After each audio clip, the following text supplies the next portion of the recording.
El funeral socialista se convirtió, independientemente de las coyunturas históricas, en un doble acto de afirmación y de autoafirmación política.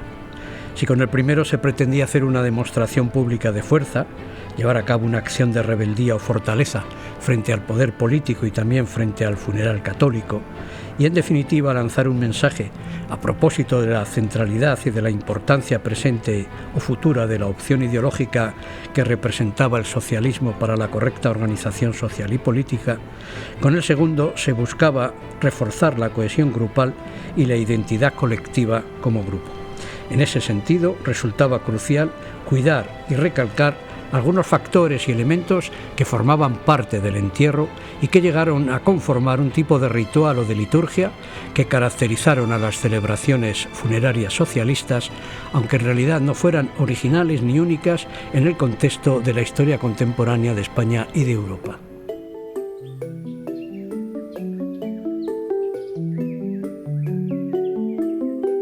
Libros para comprender, un podcast de la Unión de Editoriales Universitarias Españolas, realizado en la librería del BOE.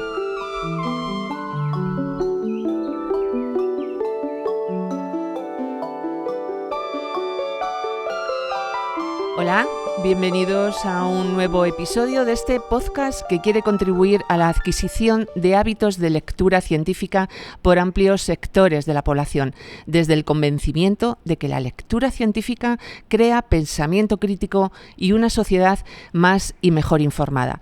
Les saludamos, como siempre, Julia Sánchez Arévalo. Hola Rosa, buenos ¿qué días. tal? Estamos un montón en esta mesa, no nos movemos de esta mesa, todo el día grabando podcast. Eso es para empezar bien el año. Y además, bueno, hoy traemos un tema muy interesante, muy curioso y que me parece que nos va a ayudar a comprender también bastantes cosas del presente. Pues Julia Sánchez Arévalo, que está a los mandos de la nave, ella es la que pilota este gran aeroplano, y quien les habla, Rosa de Bustos. Hoy les proponemos un viaje a un territorio tan inesperado como revelador. La muerte como escenario político, simbólico y cultural dentro del socialismo español. Nuestra guía es, como siempre, un libro. Su título: Funerales y memoria, 60 años de ritos de muerte en el socialismo español, 1915-1974. Está publicado por Ediciones Universidad de Salamanca. Es una obra colectiva que está participada por un buen elenco de autores, y tenemos con nosotros al coordinador del volumen y al director de la editorial. En el episodio de hoy vamos a descubrir qué significa morir y ser recordado en un partido político, en concreto, como les decía, en el socialismo español. Vamos a descubrir cómo, por qué y para qué se diseñan los rituales políticos y si siguen resonando hoy. Julia Sánchez Arévalo nos presenta a los invitados que nos guiarán en este viaje que nos llevará hasta la misma construcción del movimiento socialista. Así es, Rosa. Como bien has dicho, con nosotros tenemos al coordinador de este volumen, Francisco de Luis Martín. Es catedrático de Historia Contemporánea en la Universidad de Salamanca. Ha trabajado en distintos campos de investigación, destacando sobre todo el de la historia sociocultural en el ámbito de las clases populares y del movimiento obrero. Sus resultados se recogen en un gran número de libros y volúmenes colectivos, entre ellos la prestigiosa Historia de España, de Menéndez Pidal, y revistas nacionales y extranjeras. En el año 2015, la Universidad de Salamanca le concedió el premio María de Maeztu a la excelencia científica. Francisco, un placer. Igualmente, buenos días, muchas gracias. También con nosotros tenemos a Jacobo Sanz Hermida, que ocupa el puesto del editor. Jacobo es doctor en Filología Hispánica por la Universidad de Salamanca y equivalencia a doutoramento por la Universidad de Oporto, catedrático de Escuela Universitaria de Literatura Española en la Facultad de Filología de la Universidad de Salamanca. Es autor de numerosos libros, capítulos y artículos. Dirige ediciones de la Universidad de Salamanca desde diciembre de 2020 y es además secretario general de la Unión de Editoriales Universitarias Españolas, tesorero del Gremio de Editores de Castilla y León y vicepresidente de la Asociación Latinoamericana de Editoriales Independientes. Jacobo no se aburre. No me dejáis aburrirme. Buenos días, Un placer Rosa, tenerte buenos días, aquí. Julia. Encantado de estar aquí con vosotras. De que repitas. De que repitamos, y además en este espacio maravilloso de la librería del BOE. Un placer tenerte con nosotras otra vez. A veces cuando nosotras pensamos que tenemos mucho trabajo y luego leemos el currículum de los académicos, de los investigadores que nos visitan en este podcast, yo personalmente siento que pocas cosas hago y madre mía, estas personas de dónde sacan el tiempo, ¿no? Porque la verdad que impresiona leer las biografías de los investigadores y los académicos de nuestro país. ¡Cuánto talento! Ahora que no me oye nadie, ¡cuánto talento! Bueno, Francisco, pues vamos a empezar por el principio, ¿no? Para entender un poco el libro. ¿Por qué? Y el contexto de él. ¿Por qué es importante que los estudios históricos se ocupen de la muerte? ¿Qué aportan al conocimiento de nuestra historia? Yo empezaría señalando que la historia se ha ocupado de forma tardía en el tema de la muerte. Es verdad que es el rito de paso más importante de la existencia humana y por tanto ha concitado estudios desde otras disciplinas, la filosofía, la literatura, el arte, incluso la música. Pero, como decía antes, la historia ha llegado tarde, y ha llegado tarde fundamentalmente por una razón, en mi opinión, y es que a partir de los años 60, en el que la historia se profesionaliza de forma definitiva, ha habido corrientes historiográficas que han sometido a nuestra disciplina a una especie de imperialismo historiográfico, me refiero a los paradigmas históricos, el marxismo, el estructuralismo, que acotaban los estudios históricos y señalaban qué temas eran intratables por considerarlos fútiles o intrascendentes o pertenecientes a lo que se llamaba la historia evenemential. De tal manera que la muerte era un tema muy menor. Eso cambió, felizmente, a partir de la crisis de estos paradigmas, la irrupción de otras corrientes historiográficas, como la historia de la cultura, la nueva historia cultural, la historia de las mentalidades, que principiaron el análisis de temas hasta entonces marginados o despreciados, como era el de la muerte, la infancia, la sexualidad, la locura o las emociones. A partir de ese momento, la historia, por tanto, se ocupa de un tema que es fundamental, entre otras cosas porque la muerte, parafraseando a Ortega, cuando hablaba de que el hombre no tiene naturaleza, tiene historia, la muerte no tiene naturaleza, tiene historia. Y como quiera que los tratamientos de la muerte han variado sustancialmente a través de la historia, naturalmente tiene que ser un objeto de estudio, ¿no? La historia, ¿qué ha hecho? Pues preocuparse de temas directamente relacionados, el tratamiento de la muerte, las culturas del duelo, los monumentos funerarios, la imaginería estética, emocional o simbólica, los usos políticos, su instrumentalización, de tal manera que a día de hoy podemos decir que tenemos una gavilla de historiadores y un número muy importante de estudios que han acometido lo que hasta los años 60 o 70 era un arcano, una terra incógnita dentro de los estudios historiográficos. O sea que cuando los historiadores comienzan a fijarse en la muerte como objeto de estudio, ¿dónde ponen el foco? Exactamente. Hay unos precedentes. He dicho que a partir de los años 60 hay unos pioneros, como en todo campo historiográfico. Habría que señalar los trabajos de Johann Huizinga, El otoño de la Edad Media, o algunos sociólogos como Burckhardt, que en sus trabajos sobre el Renacimiento incorporaban algunas reflexiones sobre la concepción o la recepción o cómo entendían la muerte, qué significado tenía para las personas en ese tiempo. La historia, cuando acomete este estudio, comienza interesándose por las testas coronadas, es decir, por los reyes, las reinas, fundamentalmente. A partir de los años 60 y de la mano de la Escuela de Anales y esta nueva historia de las mentalidades, el foco se amplía a otras figuras históricas importantes desde el punto de vista social, ministros, jefes de Estado, grandes hombres de empresa, intelectuales, artistas, y desde ese momento el foco se va ampliando de forma progresiva, incorporando figuras de menos relieve, hasta el día de hoy en que hacemos análisis de personas que pertenecen a lo que llamamos las clases populares, sin mayores distingos.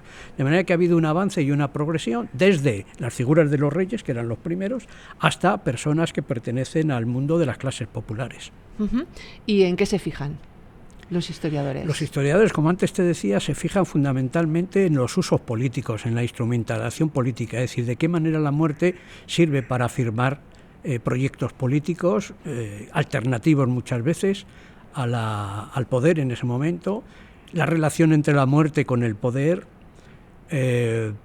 de qué manera la muerte sirve para identificar, cohesionar y movilizar a los militantes, y cómo es muy importante planificar un buen sepelio, también desde el punto de vista emocional, y generar y construir una memoria sobre el finado que naturalmente tiene que ser un referente, no solo ideológico, sino también conductual, para que los militantes se sientan identificados permanentemente con esa figura y con la muerte de esa figura, porque desaparece físicamente, pero no espiritualmente.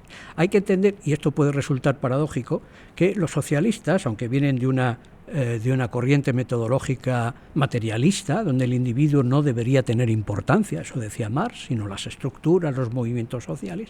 Sin embargo, le dan mucha importancia a la inmaterialidad y a la inmortalidad. Es verdad que no creen en la resurrección de la carne ni en la vida de ultratumba, pero sí creen en la permanencia espiritual del finado mediante el legado que deja con su conducta y con sus obras. Y por otro lado, también creen en el concepto de fama, el concepto clásico. De manera que hay individuos dirigentes que por su comportamiento, por su importancia decisiva en el movimiento social, trascienden su época y se constituyen en un referente atemporal para el movimiento obrero. En esas y otras cuestiones son en las que hemos incidido básicamente los historiadores. Y Francisco, esa instrumentalización política de la muerte, ¿hasta dónde debemos retrotraernos para encontrarla? O sea, para encontrar hasta desde siempre, es decir, tú dices, bueno, pues cuando hemos investigado a Reyes, ¿no? La muerte de Reyes, el uso de la instrumentalización de esas muertes, ¿hasta dónde? ¿Hasta Grecia, hasta Roma, hasta antes, hasta cuándo? Bueno, yo creo que, como antes señalaba, la preocupación por la muerte va de la mano de la historia de la humanidad. Quiero decir que es un rito de paso muy importante al que se le ha dado trascendencia, valga la redundancia, desde los mismos orígenes, especialmente desde el momento en que en las sociedades primitivas hay o se aprecia una cierta diferenciación social. Desde ese mismo momento la muerte se instrumentaliza. Bastaría citar como ejemplo, se me ocurre, los dólmenes prehistóricos, las pirámides egipcias, los guerreros de terracota chinos o el Taj Mahal indio. Son monumentos que se erigen no solo para conmemorar la muerte, sino también para advertir de la importancia política del muerto, las repercusiones que tiene el deceso y las relaciones que tiene la muerte con el poder. En el caso del socialismo, el tema principia lógicamente con la muerte de los fundadores en Europa. La muerte de Marx, por ejemplo, la muerte de Engels. Y en el caso del socialismo español hay un principio con el fallecimiento de Jaime Vera en 1915, un gran intelectual, probablemente el más importante ideólogo marxista que tuvo el socialismo mucho tiempo, pero sobre todo hay un corte, una inflexión muy importante con la muerte del guía y fundador Pablo Iglesias. De tal manera que a partir de ese momento se planifica todo un sepelio con ese objetivo, y a partir de ese momento los distintos dirigentes van a sufrir un proceso memorialístico y de construcción de una memoria muy semejante. Es verdad, si me permites decir, que hay distintos tipos de muerte en el socialismo español, como en todas las organizaciones políticas. No es lo mismo un entierro multitudinario en un momento histórico como la dictadura, final de la dictadura de Pablo Iglesias, que un entierro en la más estricta intimidad, como fue el caso de Negrín, y repudiado por el propio Partido Socialista, o un entierro clandestino en la inmediata posguerra, como fue el que sufrió Julián Besteiro en la cárcel de Carmona. Por lo tanto, tenemos que atender a los distintos modelos y analizarlos de forma diversa, porque presentan características también diferentes. Luego nos cuentas las personas, ¿no? Cuya muerte habéis analizado. Pero para que lo entendamos claramente, ¿qué han buscado las organizaciones políticas a lo largo de la historia con la instrumentalización de la muerte de sus dirigentes? Y en concreto, ¿qué ha buscado el socialismo español, que es donde habéis puesto el foco? Porque otras organizaciones políticas también han instrumentalizado la muerte de sus dirigentes. Los mismos objetivos, yo diría, que el resto de las organizaciones políticas. Es decir, si hiciéramos un análisis comparado, que está por hacerse naturalmente, entre qué representó la muerte de los dirigentes republicanos, de los dirigentes del liberalismo progresista, de los dirigentes de los partidos dinásticos, de los dirigentes de los carlistas, de los dirigentes de las formaciones católicas, del comunismo, del anarquismo, veríamos que las semejanzas son muchas, más que las diferencias. Los objetivos fueron los mismos para todas estas organizaciones o formaciones políticas, insisto, un elemento de autoafirmación política, un elemento de cohesión, movilización e identificación del grupo y una manera de crear un mito, incluso una imagen mitificada de unos dirigentes que representan la parte sustancial o mollar de la ideología y del pensamiento y de la significación política, social, cultural, ideológica y emocional de esos dirigentes. En ese sentido, las diferencias del socialismo con respecto a otras fuerzas políticas, incluso con el franquismo. Si tú repasaras cómo es la imaginería mortuoria o funeral en la guerra civil con los caídos del bando republicano o de los socialistas, es exactamente igual a la que se formuló en el lado franquista con los caídos y los muertos por España, exactamente idéntica. Esa semilla, esos muertos, en uno y otro campo se tratan de la misma manera. Hay una transferencia simbólica de la familia a la organización política y en ambos casos esa muerte tiene que ser semillero de futuros buenos españoles, que en un caso son nacionalistas y franquistas, en otro caso republicanos o socialistas. El esquema, la plantilla, es la misma. Uh-huh. El título del libro habla de ritos de muerte. ¿Qué elementos componían ese ritual?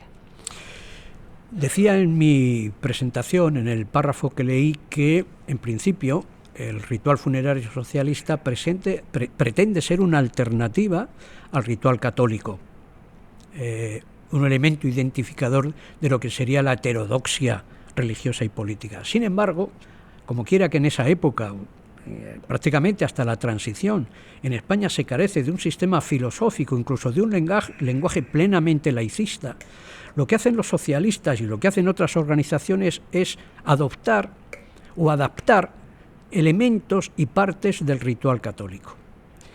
Es curioso, pero es así, las semejanzas, incluso en el lenguaje, el empleo de metáforas paraeclesiásticas para designar al finado, su mantenimiento en el tiempo, su espiritualidad, etcétera, etcétera.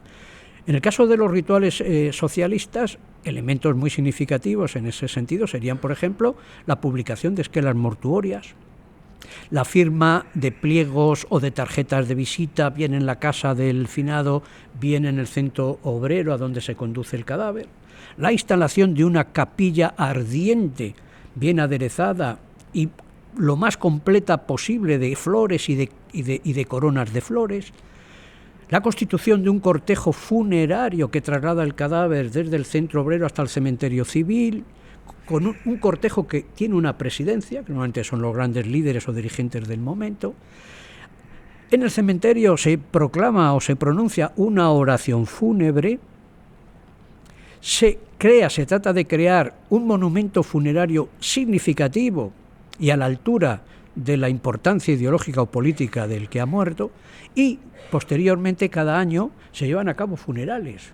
Es una transmutación de los cabos de año católicos, de manera que se celebran funerales, se visita la tumba, se colocan de nuevo flores y se hacen ofrendas y de nuevo oraciones funerarias. De manera que hay una copia evidente, bien que con un carácter laicista. Por eso este tipo de entierros y de funerales cabría definirlos como entierros civiles sacralizados, pero presididos por una clara unción religiosa, no solo respecto al finado, sino a la forma de conducir el entierro. En el caso de Pablo Iglesias es evidente, por poner un ejemplo. Pablo Iglesias se define no solo como guía y fundador, sino como apóstol, como padre y como Mesías.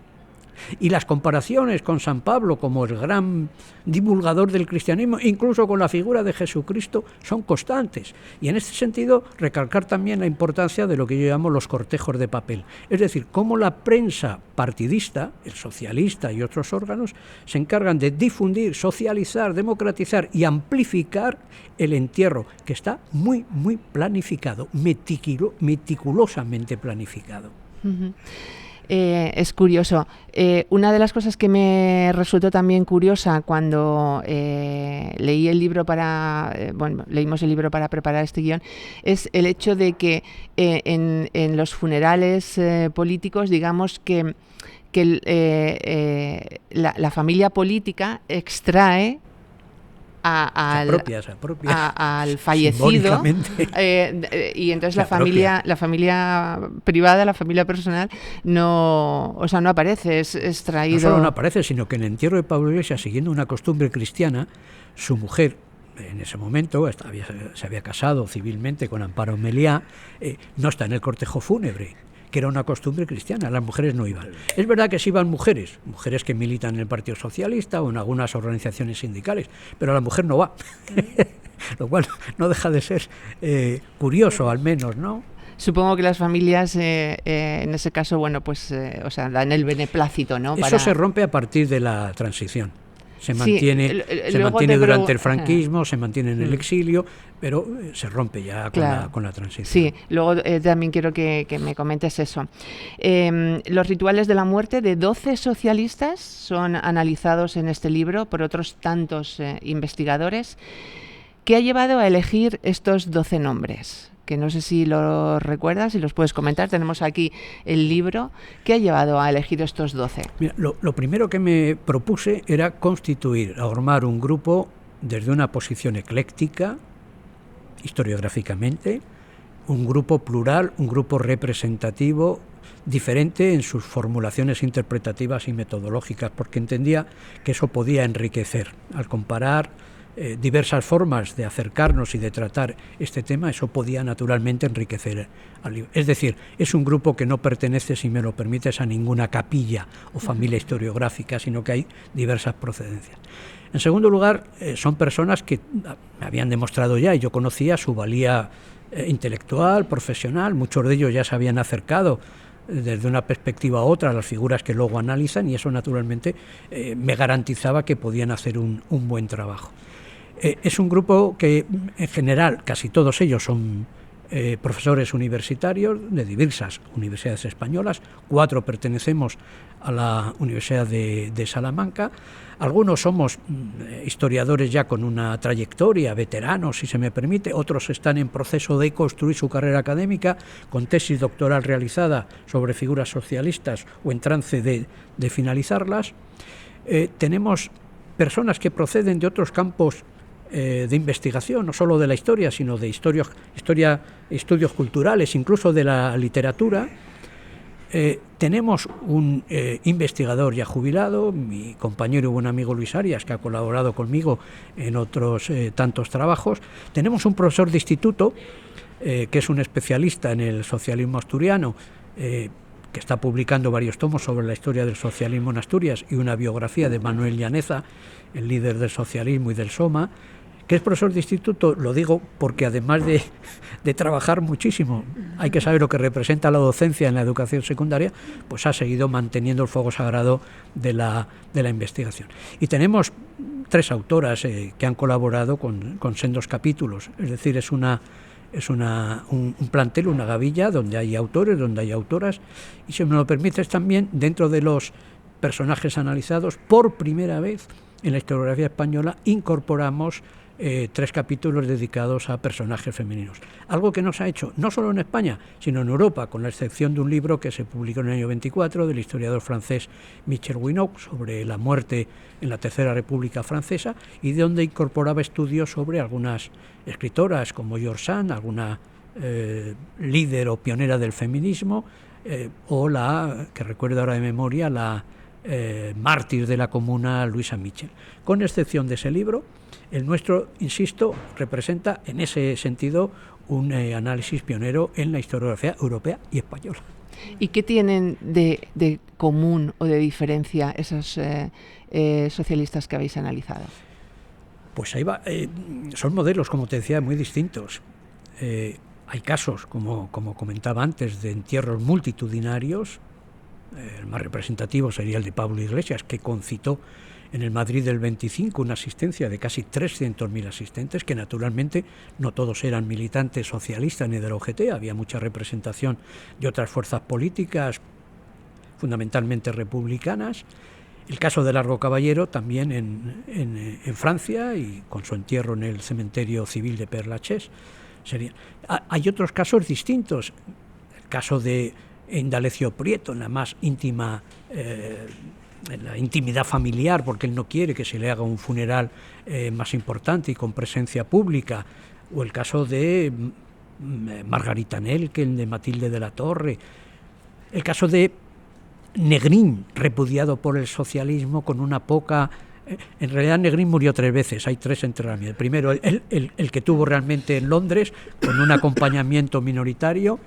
El entierro que tiene lugar posteriormente con su rehabilitación, y finalmente, digamos, la muerte actual, que sigue ese proceso de rehabilitación con la constitución de una fundación dedicada al estudio de la obra y del legado del personaje.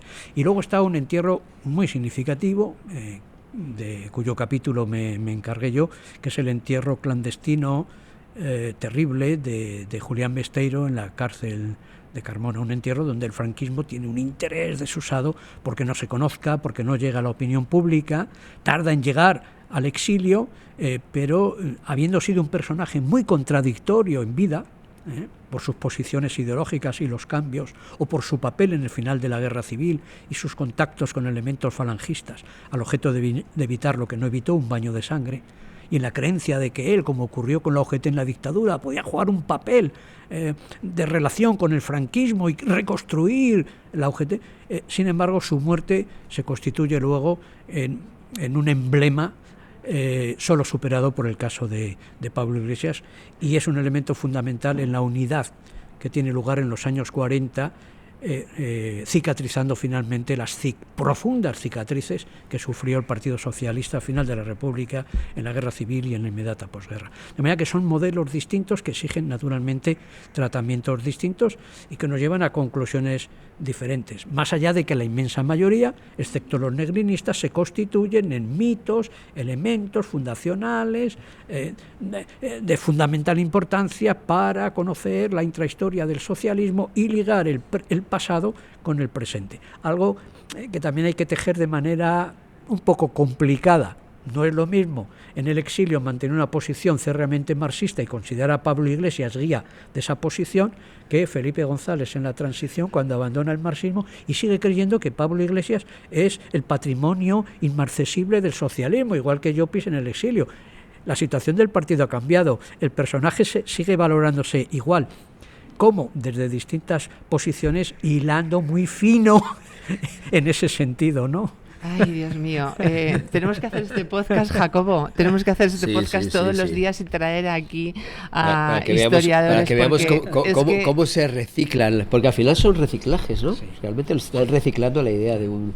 Y luego, si me permite, claro, no es lo mismo el tratamiento de la muerte. El tratamiento de la muerte hay que estudiarlo en función de los contextos históricos, las distintas etapas y los espacios geográficos. No es lo mismo tratar la muerte de Pablo Iglesias al final de la dictadura, que es un hombre reconocido por la propia dictadura. El rey llama a la Casa del Pueblo para mostrar sus condolencias. Y el dictador promueve un funeral de Estado, con una guardia cívica que preside el entierro. Es decir, con el aplauso de las autoridades de la dictadura. No es lo mismo eso que la muerte en la República de Manuel Llaneza, no es lo mismo la muerte de otros dirigentes en plena guerra civil, y naturalmente no es lo mismo la muerte en el franquismo, caso de Besteiro, o en el exilio, como no es la muerte, no es igual la muerte en la transición. Por tanto, hay unas variaciones muy importantes en función de quién muere y cuándo muere, y cómo está el socialismo, la historia interna del socialismo para recoger la muerte. No es lo mismo al final de la dictadura, donde hay una relativa importante unidad ideológica en torno al padre, que en la Segunda República, donde hay tendencias distintas, divisiones y fracturas. No es lo mismo la visión que van a tener de Pablo Iglesias los marxistas más redomados, seguidores del largo caballerismo, que la línea reformista de Besteiro o la centrista de Pablo Iglesias. Por tanto, para entender este fenómeno complejo en sí mismo, hay que atender, como digo, a los contextos históricos y a los espacios geográficos. Para eso vuestras investigaciones, vuestra sabiduría acumulada y libros para comprender. Cuando decís en el libro que la explotación de la muerte, de la memoria, es un elemento esencial dentro del socialismo español, ¿a qué os referís? ¿A qué te refieres? Pues básicamente a que es un elemento central de la propaganda. Es un elemento central de la socialización del ideario, de la socialización y significación de los planteamientos y principios programáticos. Sirve para hacer por otra vía o de otra forma política. Y a eso me refiero fundamentalmente, a que es un elemento central de la propaganda política al servicio del ideario y al mismo tiempo, como también creo que señalé anteriormente, un elemento de identificación con esos principios, de aglutinamiento del grupo, de los militantes y finalmente también, lógicamente, de movilización de los militantes. A eso me refiero esencialmente. ¿Se sostienen esos ritos en la actualidad? Esa forma de... No, pero no solo en el socialismo, ninguna organización política. Ahora los entierros se limitan al espacio privado. En todo caso, lo que puede haber son funerales de Estado, cuando el personaje efectivamente es representativo de un momento histórico, el caso de Suárez en la transición. Si no es así, los funerales tienen una connotación, como digo, privada. Fíjate, el entierro de Tierno Galván, uno de los más multitudinarios que ha habido en la historia de España, junto con el de Pablo Iglesias o el de Durruti en la Guerra Civil, no se hizo en tanto en cuanto él era un personaje político, es decir, no se hizo conmemorando su pasado político, sino como alcalde de Madrid. El entierro de Rubalcaba, o la que fue ministra de Defensa con el socialismo, Carme Chacón, exactamente igual. Y hablando de otras figuras y de otras organizaciones, el entierro de Fraga, exactamente igual. De manera que en la actualidad ese tipo de entierros ya no están de moda, sí. Han pasado a ser algo histórico. Claro, no es por eso, porque tú decías que eso se acabó con la transición. Básicamente. Uh-huh. Sintéticamente, ¿qué nos ayuda a comprender este libro? Pues una parte sustancial de la historia del socialismo y la importancia que tuvo para él mismo el tratamiento de la muerte, los usos públicos, su instrumentalización, el valor que le dieron a esos rituales, la imaginaría simbólica, política, emocional que transmiten. Y en definitiva yo creo que lo que el libro nos enseña es la importancia de la muerte en la historia de la humanidad y la importancia del tratamiento de la misma a lo largo del tiempo, en definitiva. ¿Y qué va a implicar este libro en la historiografía? Lo decía antes también, es un libro pionero en las historias del socialismo. Prácticamente nadie se había ocupado de este tema. Es verdad que había algunas biografías, estoy pensando en la de Negrín,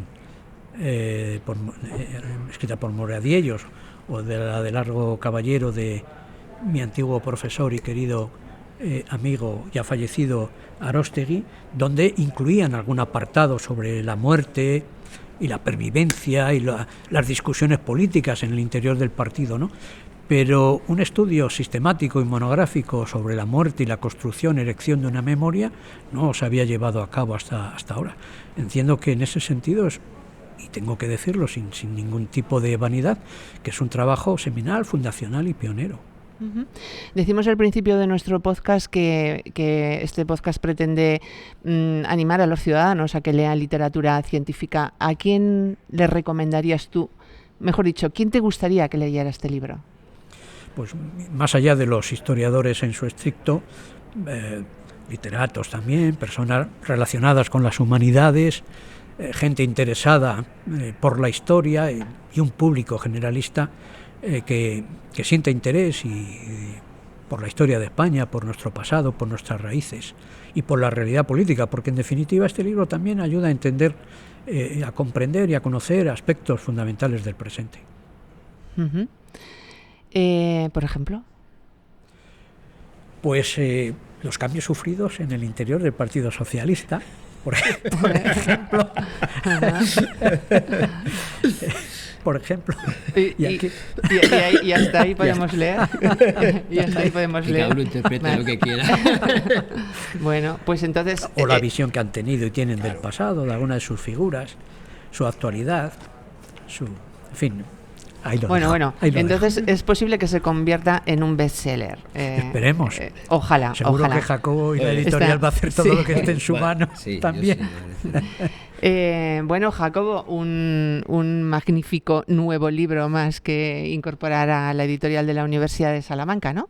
Sí, ciertamente. Fíjate, yo me quedo con las 3 palabras que ha dicho Paco, lo de seminal, fundacional y pionero, porque cuando él trajo el proyecto a la editorial, él ya ha publicado varios libros en ediciones de la Universidad de Salamanca, me trajo el proyecto y yo al principio me quedé un poco sorprendido, porque yo sí conocía desde el punto de vista literario, incluso histórico, la importancia de toda la literatura funeraria, sobre todo en los ámbitos de la monarquía hispana, ¿no? Y tenemos ejemplos maravillosos, incluso la propia Universidad de Salamanca, muere un rey, se hace toda una serie de festejos, se levanta un túmulo, se hacen carteles poéticos, etcétera. Todo eso lo conocía, y por lo tanto ese carácter de instrumentalización o propaganda que existe desde el punto de vista tanto de la monarquía hispana, la monarquía absoluta, pero también desde el punto de vista religioso, dentro de la política contrarreformista en los siglos de oro español, la conocía perfectamente. Pero en este caso yo no tenía la más mínima idea, ni se me había ocurrido, ¿no? Entonces el proyecto en sí mismo me pareció, digo, esto es un diamante en bruto, porque además yo tengo la fortuna, la suerte. Antes, cuando comentabas que yo inicié mi andadura como director de la editorial en diciembre del año 20, he tenido siempre la suerte que cuando llaman a mi puerta, quitando excepciones que son mínimas, me traen proyectos que son magníficos todos, y por lo tanto no solamente no puedes decir que no, sino que te tienes que lanzar a ellos. En este caso, además, yo creo que lo hicimos con bastante celeridad, porque luego hablaremos, si quiere Paco, de algunas cuestiones del libro, pero creo que el libro ha quedado muy redondo. Él ha hecho, creo, una presentación magnífica. Seguramente aquellas personas que escuchen y vean este podcast se quedarán con ganas de entrar dentro, de hincar el diente a este libro, porque como él dice, creo primero que cuenta una parte de historia. La historia al fin y al cabo nos enseña, volveremos otra vez siempre a ese carácter de la historia como maestra de la vida, ¿no? Ese acervo ciceroniano, y creo que aquí encontramos muchas cosas muy interesantes, ¿no? Y estoy muy contento como editor, y estoy muy contento también como profesor universitario y como persona que pertenece a una institución como la Universidad de Salamanca, que puede dar lugar a la difusión de obras de este calado científico, ¿no? Uh-huh. Bueno, aquí en el libro leemos y vemos, porque la portada del libro reproduce una fotografía del entierro de Pablo Iglesias, precisamente, publicada en el diario ABC el 14 de diciembre de 1925. En el interior y en los distintos capítulos, las imágenes rescatadas de la prensa y otras fuentes abundan. A ver, yo hago aquí una pregunta que casi me sé la respuesta, pero quiero escucharosla a vosotros. El resultado final no sería el mismo sin ellas, ¿no? Porque aunque son imágenes de reproducciones de la prensa, bueno, pues lo que era la fotografía en aquellos tiempos, pero realmente aportan mucho, ¿no? Sí. Y en ese sentido, realmente la editorial no ha hecho nada. Ha sido todo trabajo de los autores. Ellos nos han dado no solo los textos, sino también la selección de las imágenes. Y tú lo has dicho, un libro como esto, no solamente hay una parte textual, la parte de la imagen es muy importante. Se ha hablado de la propaganda, ¿no? Y justamente, además, lo bueno es el periodo. En el periodo en el que se desarrolla este libro hay imágenes que se pueden utilizar, ¿no? También anteriormente, es decir, no hay que ir a la prensa periódica. Antes, cuando hablaba de la época barroca, pues se hacían túmulos y se hacían grabados de esos túmulos y demás, ¿no? Y tenía todo un carácter alegórico y demás. Pero la imagen de la fotografía, por ejemplo, de la cubierta, como bien señalas, con el entierro de Pablo Iglesias, que por cierto, ahí tuvimos nuestros máses y menos aquí el coordinador, porque él quería que fueran 2 fotografías, y yo pensaba, porque de hecho esa misma fotografía es un montaje de 2 fotografías, que a lo mejor iba a ser excesivo un doble collage, pero bueno, ahí yo creo que Paco, con buen criterio, dijo, bueno, tú sabrás, y yo no me meto, aunque yo sé que él hubiera querido que hubiéramos metido una segunda fotografía. Mi empecinamiento, como bien sabe Jacobo, no era gratuito ni artificial, sino que obedecía a la idea de que la cubierta representara justamente distintos momentos históricos, distintos tipos de enterramiento.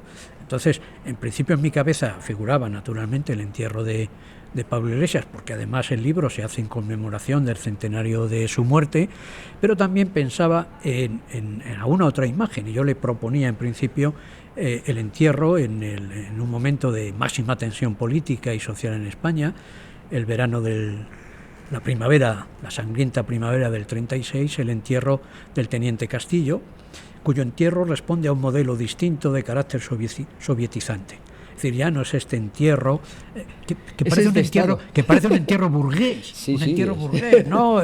La carroza funeraria, los caballos, personas con hongo, con sombrero hongo, etcétera, etcétera, de todas las clases sociales. El entierro del teniente Castillo es otro entierro, es un entierro que nos está hablando ya de la guerra fratricida que está a punto. Es un entierro silencioso, con personas puño en alto, con rostros crispados, siguiendo una estética leninista o estalinista sovietizante, y pretendía ponerlo en cubierta para representar esa doble imagen.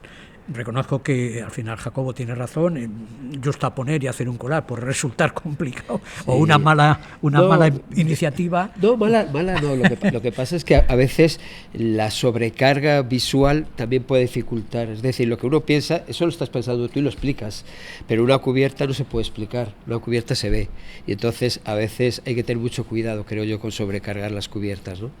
Pero que es un criterio como otro cualquiera. Y es verdad, él ha dicho algo, y aparece ahí en la faja, que la coincidencia, que posiblemente no es coincidencia, porque tú ya lo tendrías en la cabeza, que se cumplía el centenario de la muerte de Pablo Iglesias, y por lo tanto el libro no deja de ser también un homenaje a su propia figura, ¿no? Uh-huh. Siempre nos preguntamos si el hecho de que una monografía incluya imágenes añade dificultad, ¿no?, al proceso de edición.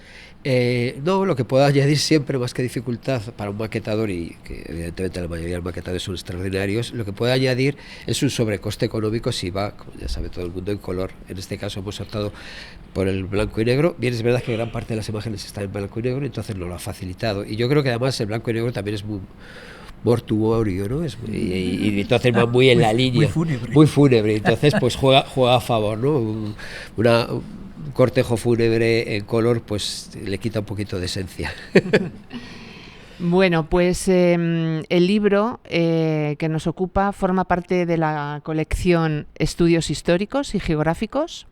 Cuéntanos cuál es el objetivo de esta colección. Bueno, yo creo que lo dice todo, ¿no? El hecho de que es una colección que ya se acerca casi está ya redondeando dentro de poco los 400 volúmenes, y es una colección muy amplia, porque lógicamente toca todas las áreas del ámbito tanto de la historia como de la geografía. Hay libros de toda índole. Él mismo decía que se va viendo desde los orígenes de la colección a hoy día cómo va evolucionando, sobre todo cómo evoluciona la historiografía. Él habla de historia de las mentalidades, historia de las sociedades, etcétera, y todo eso hace que de alguna manera se vaya aquilatando a lo que son las preocupaciones actuales, ¿no? Y en el fondo también a cuáles son las vías de investigación de los diferentes académicos que nos envían originales y lógicamente se publican, y también un poco a la propia política del Consejo Editorial, ¿no? El Consejo Científico, que son al final los que realmente ponen los puntos sobre las IES y dicen que se puede publicar, que no se debe publicar, etcétera, ¿no? Entonces hay ya diríamos una política muy bien marcada dentro de la colección, como otras muchas colecciones, como pasa en la mayoría de las editoriales universitarias. Hay que subrayar que esta colección, Estudios Históricos y Geográficos, de la editorial de la Universidad de Salamanca, tiene el sello CAAPQ. No sé desde cuándo lo tienes, ahora nos lo dices. ¿Qué implica esto para la editorial? ¿Qué implica esto para los autores? ¿Y qué ha aportado el sello a la colección?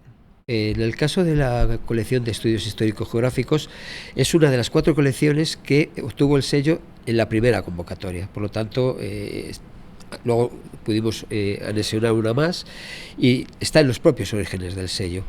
¿Qué aporta el sello? Yo creo que lo sabemos todos los que pertenecemos a la UNE, ¿no? El hecho de que el sello se crea como una alternativa, buscando en una monografía, sobre todo para los ámbitos de las ciencias humanas y ciencias sociales, que luchábamos o competíamos con los que sean los sellos de la FECIP para las revistas científicas, ¿no? Es cómo se evalúa una monografía, cómo sabemos que un libro es bueno, cómo saben sobre todo los evaluadores si un libro es bueno. Entonces se crea el sello CAPQ, que tiene por una parte o vela por las buenas prácticas desde el punto de vista científico, evaluaciones por pares ciegos, una trazabilidad totalmente rigurosa desde cuando llegan los originales, cómo se evalúan, cómo se hace el proceso de edición, y sobre todo después también la puesta en valor, que es muy importante, de la labor editorial, de las editoriales académicas, que supone que lo que es un invento de una asociación como la UNE se convierte en un modelo a seguir por las editoriales privadas. ¿Por qué?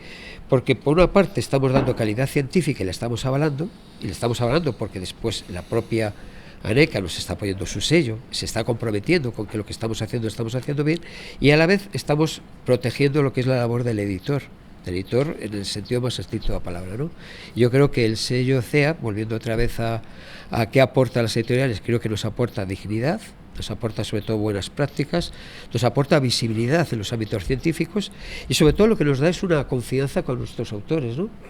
Paco lo sabe porque está en plena solicitud del sesenio. Y yo cuando está, y él entonces me dice, oye, Jacobo, ya has terminado, bueno, ya descansa, ¿no?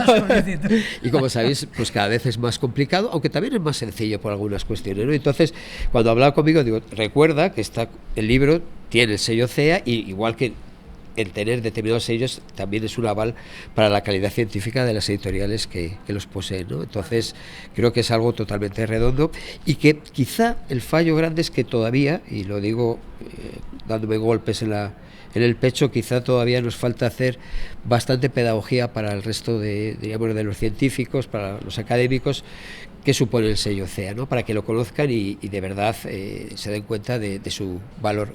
Creo que debemos estar muy contentos cuando hay editoriales privadas que están compitiendo y están concursando para tener el sello CEA, ¿no? Jacobo, cuando un editor universitario edita hoy en el presente, pues claro, ya es no solamente sacar la monografía en papel, que la tenemos aquí, sino otros formatos. ¿Cuál es el recorrido de...? Sí, este libro tendrá, en principio, nos interesa especialmente, además, el formato en papel, aunque también tiene el formato EPUB. Digo en papel porque, y esto me dará la razón Paco, los que nos dedicamos a las ciencias humanas o las ciencias sociales somos de papel. Es decir, es verdad que el libro digital, y vamos a presentar la PEPA, y es muy importante tener también unas grandes colecciones de libros en abierto, sobre todo por lo que supone no solamente de accesibilidad del libro, sino también porque tenemos de alguna manera que ser...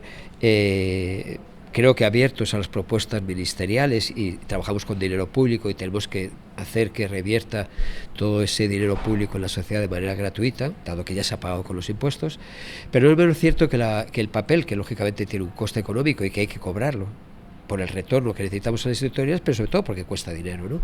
Pero el papel, el significado del papel, y aquí sí nos vamos casi al carácter de la instrumentalización de la ciencia, el significado del papel es muy importante en todas las áreas, ¿no? Yo creo que la historia, tú puedes leer un libro digital, pero llegado a cierto momento el libro histórico, el libro filológico, etcétera, necesita el papel, ¿no? Pero tiene su edición digital. Sí, tiene su edición digital y en algún momento estará en acceso abierto. Sí, porque yo creo que ya casi todas las editoriales somos conscientes y de hecho lo estamos viendo ahora con las nuevas exigencias de la ANECA, todos los investigadores tienen que subir a sus repositorios institucionales, ya sean los libros en PDF descargable, ya sean embargados, y entonces eso nos ha hecho replantearnos el que un libro tenga que tener una trayectoria, puede ser dependiendo qué tipo de libro, dependiendo del tiraje, pues entre 2 y 5 años, y a partir de 5 años liberar el libro, ¿no? Uh-huh. Bueno, pues entonces, Julia, formará parte también del intercambio científico, es decir, este libro, si ya está su edición digital, suponemos que ya Ediciones Universidad de Salamanca lo habrá subido a un ebook o estará a punto de hacerlo, y en estos momentos estará ya disponible, consultable en todas las bibliotecas, que no sé cuántas son, 40 y... 51 bibliotecas universitarias españolas que se acogen al intercambio científico, ¿no? ¿Es así? Sí, pues, como lo has dicho, perfecto. Hombre, pues un libro pionero de estas características, señores de las bibliotecas, que sepan que tienen una opción joya. Sus comunidades universitarias de tener acceso gracias al intercambio científico de la UNE, que hay que sacar también secretario general, hay que sacar Lo estamos haciendo. Nuestros proyectos. Muy bien. Julia, venga, te paso la palabra, que tienes más preguntas para Francisco. Sí, ya las últimas, Francisco, no te vamos a a alargar a exprimir más. A exprimir más. Que de buena gana, no será por pues falta sí, la de verdad, ganas. la verdad que sí. Exprímeme todo. Nos encanta. Ya está todo pagado. Bueno, aquí viene nuestro cuestionario conciencia con el que cerramos el podcast para conocerte un poco más a ti y un poco el contexto del libro. De respuesta corta, pero bueno, lo que nos quieras contar. Vale, empezamos, Francisco. Lo más interesante de una editorial universitaria. Pues yo diría que su compromiso con la investigación académica y con su difusión, y al mismo tiempo su carácter novenal. Lo que más valoras en la figura del editor universitario.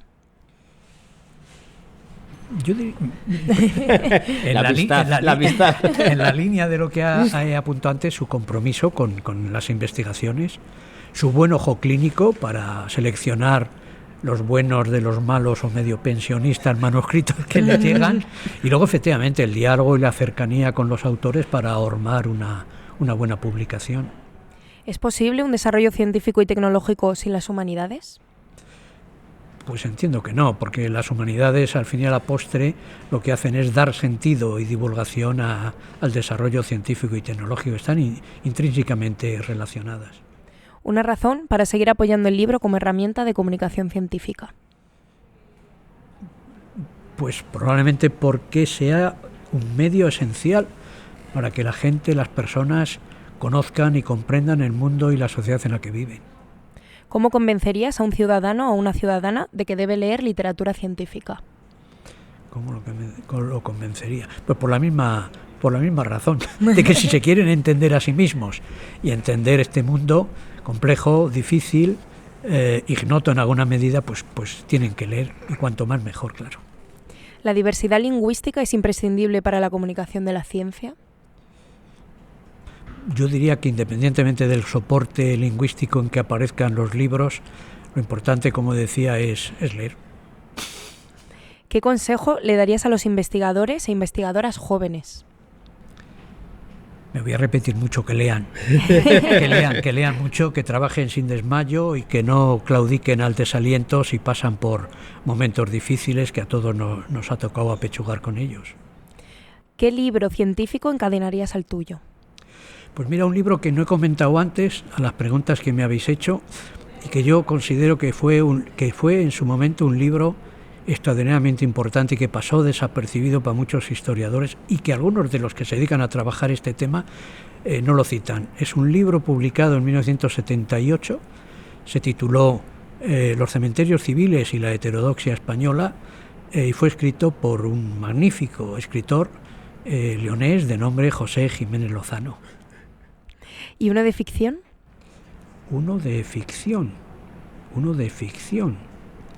Iría leyendo a Cunqueiro. Pues mira, pues 5 horas con Mario, por ejemplo, para entender cómo eran los entierros, los funerales, y en este caso el papel de las mujeres ante la muerte durante el franquismo. Fantástico. ¿El científico o científica, en amplio sentido del término, de todos los tiempos al que más admiras? Pues fíjate, a un español, y no es por hacer patria, sino porque le tocó trabajar y llegar a lo más alto en una situación en que la ciencia en España estaba muy descuidada por las autoridades públicas. Es un hombre de nombre Ramón y Cajal. ¿El libro que más relees? El libro que más releo. Pues yo, la novelística de Baroja y El Quijote. ¿Alguna película o serie que ilustraría tu investigación o que recomiendes? La muerte de Stalin. La muerte de Stalin. ¿Y la obra de arte que más te ha inspirado o que más te inspira? Bueno, yo lo de inspirar, no sé, yo creo que eso de inspiración es un mito romántico. Yo hablaría más bien de lo que te gusta o te ha gustado. La obra de arte que más me ha gustado, Las Meninas de Velázquez. ¿Podemos hablar de tu próximo libro?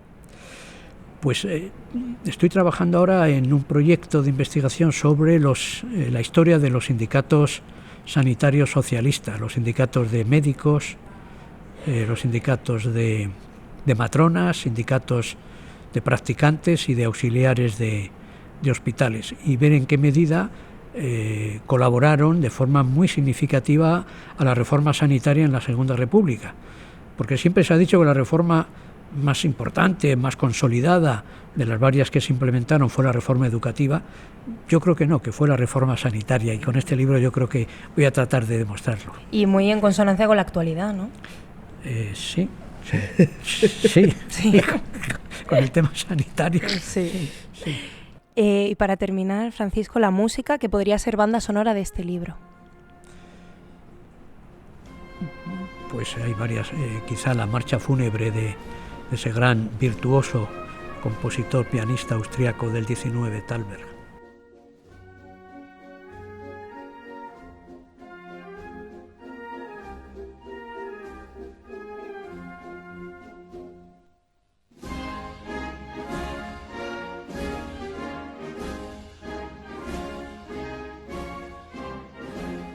Qué maravilla de conversación. Lo dicho, tenemos que hacer, secretario general, dígame usted. un podcast, una conversación tan interesante una vez al mes. Se nos queda corto esto. Esto hay que hacerlo más veces. Hay que hablarlo. Si el problema es el trabajo que tenéis. Sacar sí, el conocimiento de la gente que dedica tanto tiempo a investigar y luego a plasmarlo en una monografía para trasladar todo eso a la sociedad. La verdad es que, bueno, lo decimos siempre, es un privilegio. Muchísimas gracias, Francisco, por tu trabajo y el de todos los colegas que han colaborado en el libro, por escribir el libro, por hacer el esfuerzo y por venir aquí, por supuesto, y charlar con nosotros y ayudarnos a comprender esto que habéis investigado y que efectivamente nos ayuda a comprender un poco más nuestro presente. Que ha sido un placer conoceros, que me he encontrado muy a gusto, en compañía de un gran amigo y también vuestro, aunque no os conocía, y que me pongo a vuestra disposición para lo que queráis. Y os deseo todos los éxitos del mundo. Pues nada, esperaremos ese otro libro de los sindicatos. Sí.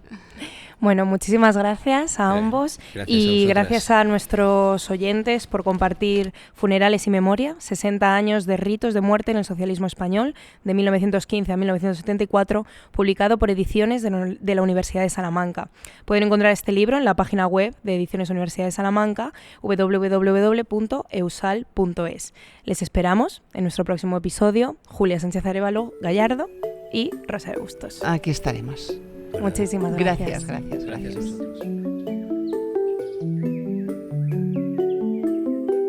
Libros para comprender, un podcast de la Unión de Editoriales Universitarias Españolas, realizado en la librería del BOE.